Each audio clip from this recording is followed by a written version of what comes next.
First, you need to test display with Samsung built-in tools.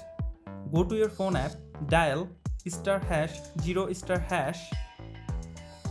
Now open the hardware test screen.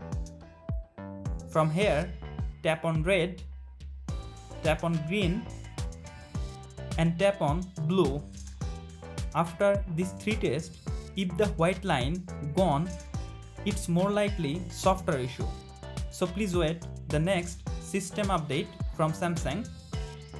But if the white line stay in all tests, it more likely hardware related issue. So visit a Samsung authorized service center and get help from them.